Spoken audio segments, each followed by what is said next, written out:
जय हिंद दोस्तों, त्यागी trading tips में आपका स्वागत है। दोस्तों, इस वीडियो के अंदर हम बात करने वाले हैं टोटल 3 कंपनियों के बारे में। यहाँ पर बात होने वाली है। सबसे पहले स्टार्ट करते हैं आरबीएल बैंक। आरबीएल बैंक के रिजल्ट्स की अगर बात करते हैं, थोड़े कमजोर देखने को मिले हैं। कमजोर का मतलब ये नहीं कि बड़ा नुकसान देखने को मिला है, कमजोर देखने को मिले हैं। लेकिन वो समय जब शेयर अपने पीक पर चल रहा हो।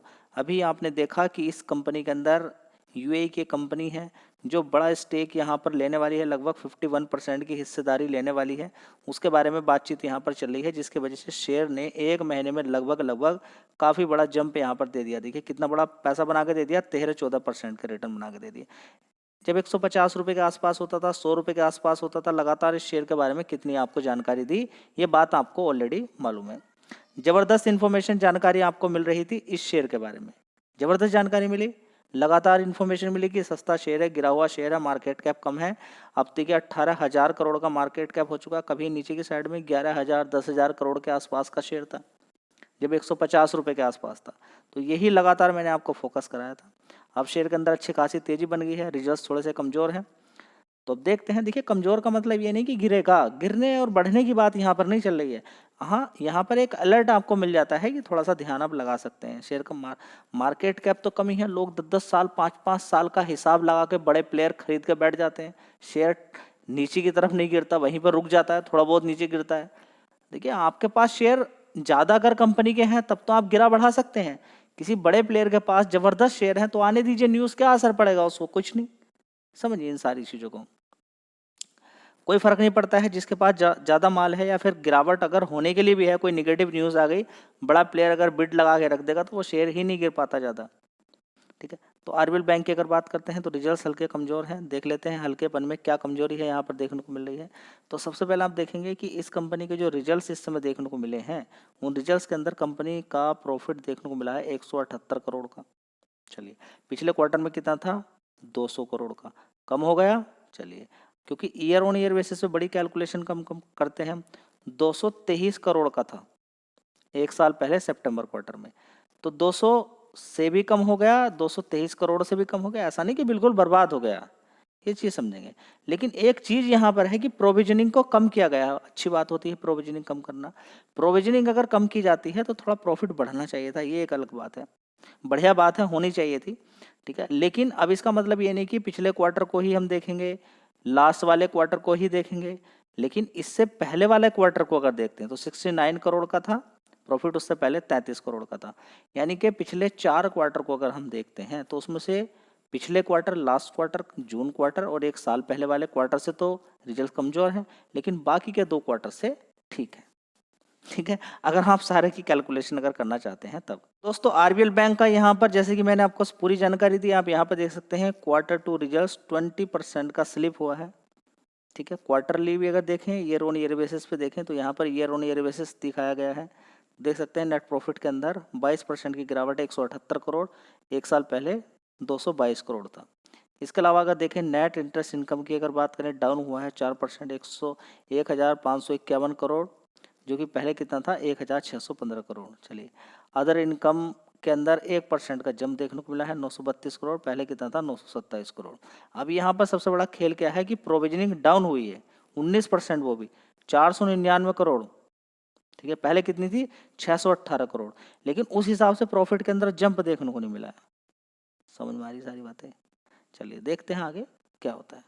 एचडीएफसी फर्स्ट बैंक, याद रहे कि इस चैनल पे किसी तरह की कोई भी बाई और सेल की रिकमेंडेशन नहीं दी जाती है। जो भी आप एक्शन लेंगे, शेयर गिरता है तो आपका नुकसान, बढ़ेगा तो आपका फायदा होगा, तो आप अकॉर्डिंगली अपना देख सकते हैं। तो यहाँ पर एक जनरल इन्फॉर्मेशन आपको दी जाती है। ज्ञान बढ़ेगा तो किसी से पूछने की आवश्यकता आपको नहीं रहेगी।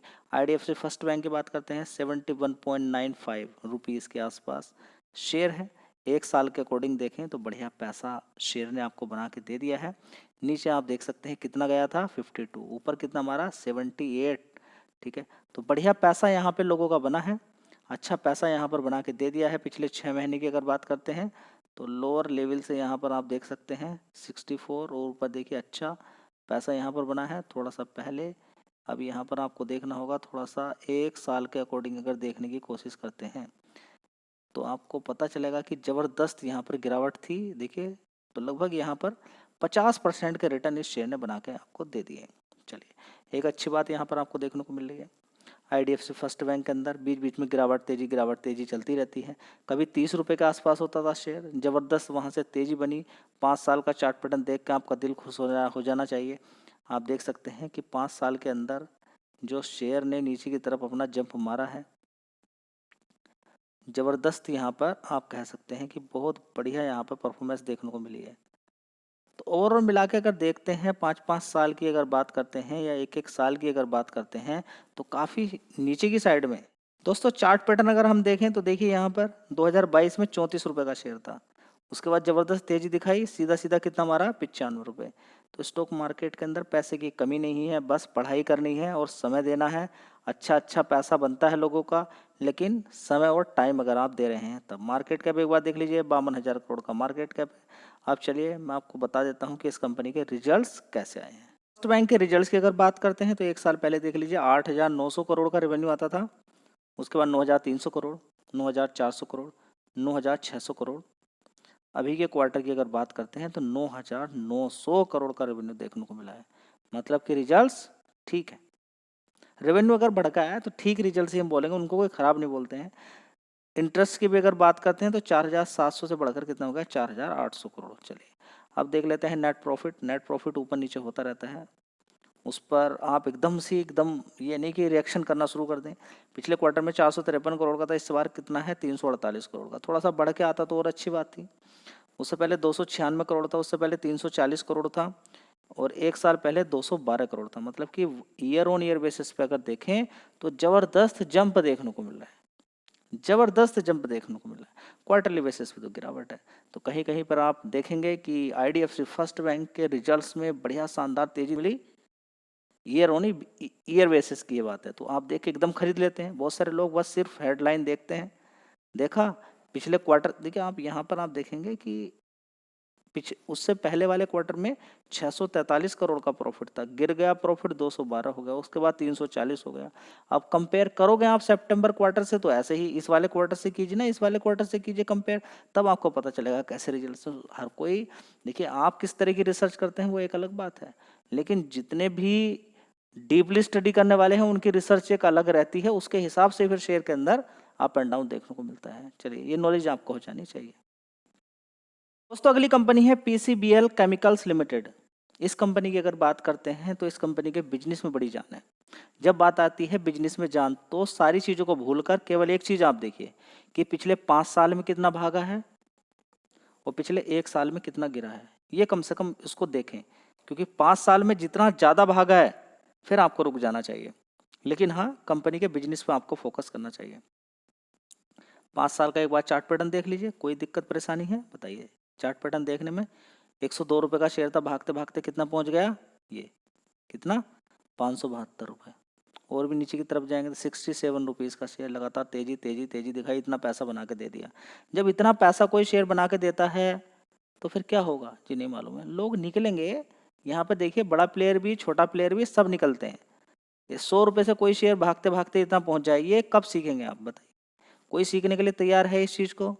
600 रुपये तक पहुंच गया 67 रुपीज़ का शेयर, कोई सीखने के लिए तैयार है नहीं। उसके बाद गिरावट होती है, ये कोई बड़ा ऐसा नहीं कि कुछ चीज़ इसके अंदर छिपी है। लेकिन कमाल की बात है कि इस कंपनी का मार्केट कैप अभी 13,000 करोड़ का है।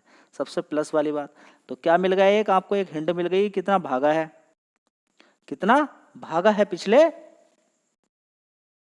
5 साल में। 1 साल में कितना भागा और 1 साल में कितना गिरा है।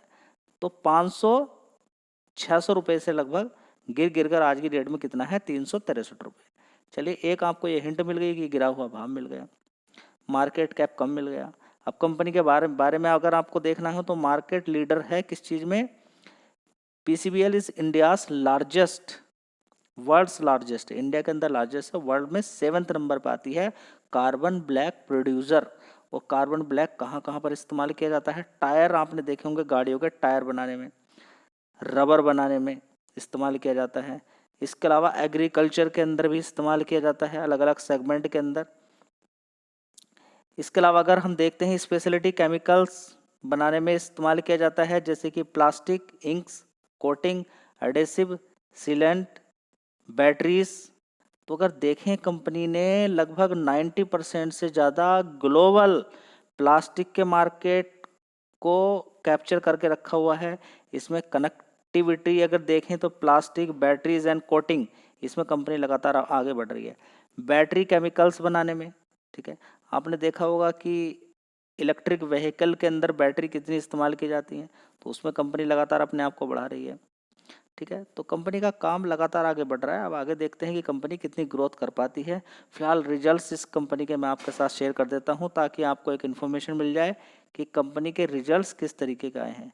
केमिकल स्टॉक्स देखिए 5% की गिरावट के साथ साथ यहाँ पर रिपोर्टिंग किया है 50% ईयर ऑन ईयर बेसिस पे डिक्रीज नेट प्रॉफिट। 50% का प्रॉफिट डिक्रीज हुआ है ईयर ऑन ईयर बेसिस पे। चलिए एक बार देख लेते हैं। दोस्तों कंपनी बढ़िया है, शानदार है, लेकिन अगर वो अपना प्रॉफिट या रेवेन्यू आगे नहीं बढ़ाती है तो फिर शेयर के अंदर गिरावट शुरू हो जाएगी। ये समझिए, कंपनी खराब नहीं होगी, वो कंपनी है, अपने हिसाब से काम कर रही है, लेकिन उसका काम भी बढ़िया है। लेकिन समझना क्या है आपको कि कंपनी की ग्रोथ होनी जरूरी है अगर शेयर के अंदर आपको तेजी चाहिए तो। एक साल पहले 2163 करोड़ का रेवेन्यू था, उसके बाद 2010 करोड़ का, उसके बाद 2087, 2114 करोड़ का, उसके बाद देखेंगे 2164 करोड़ का। मतलब कि एकदम फ्लैट रिजल्ट्स हैं, थोड़ा सा बढ़कर हैं, लेकिन इसको फ्लैट ही हम बोलेंगे। ऑपरेटिंग प्रॉफिट देखिए 266 करोड़ का है, ठीक है। लेकिन कमाल की बात यह है कि पिछले क्वार्टर से ऐसा नहीं कि परफॉर्मेंस खराब है। और एक साल पहले 2163 करोड़ का रेवेन्यू था, अभी कितना है 2164 करोड़ का। रेवेन्यू वाइज बहुत इंपॉर्टेंट चीजें रहती हैं। देखिए किसी की हेडलाइन देख ली उससे काम नहीं चलेगा। किसी भी न्यूज़पेपर ने अपनी हेडलाइन देकर ये बता दिया कि हाँ कंपनी के प्रॉफिट के अंदर जबरदस्त गिरावट हो गई और आप कहेंगे नहीं अब तो सब कुछ खत्म हो गया, अब तो कुछ बचा नहीं है। काम की बात ये रहती है कि रेवेन्यू के अंदर कहीं गिरावट तो नहीं हुई है, नहीं हुई तो बस एक आपको एक चीज मिल गई कि हाँ मैं आप शेयर के अंदर इसके अंदर बना रह सकता हूँ। एक साल पहले देखेंगे ऑपरेटिंग प्रॉफिट 364 करोड़ का था, उसके बाद 317, 298, 319 करोड़, अभी कितना रह गया 266 करोड़। 300 की जो रेंज चल रही थी वो तोड़ के 266 करोड़ हो गया। उसके पीछे की वजह यही है कि कंपनी का पोज हुआ है यहाँ पर रेवेन्यू, लेकिन खर्चे ज़्यादा हो गए कंपनी के, ठीक है, जिसकी वजह से गिरावट यहाँ पर देखने को मिल रही है। कमाल की बात हो गई है। चलिए आप देख लीजिए नेट प्रॉफिट 62 करोड़ का, कितना 62 करोड़। उससे पहले 94 था, उससे पहले 100 करोड़, उससे पहले 93 करोड़। प्रॉफिट भी देखिए रुका रुका है, उससे पहले 123 करोड़ था। तो प्रॉफिट देखिए बढ़ नहीं रहा, मजा नहीं आ रहा प्रॉफिट के अंदर। अब जब मजा ही नहीं रहा कि कितने सारे क्वार्टर्स हैं 100 करोड़ के आसपास है, तो लोग किस पर चिपके पड़े हैं, बिजनेस पर। बढ़िया, लेकिन गिरावट चाहिए ना, बिजनेस तो बढ़िया है, कंपनी बढ़िया मिल गई आपको, अब कंपनी आगे ग्रोथ करनी चाहिए ना, उसका बिजनेस तो बढ़िया है लेकिन ग्रोथ करनी चाहिए आगे, तभी बात आगे बनेगी। समझ में बात आ रही है कि कैसे रिसर्च एनालिसिस थोड़ी करते हैं, कुछ हिंट आपको थोड़ी मिलनी चाहिए कि देखिए पढ़ना तो बहुत कुछ है कंपनी के बारे में, लेकिन इतनी जानकारी आपको मिल जाएगी किस तरीके से काम चल रहा है। धन्यवाद।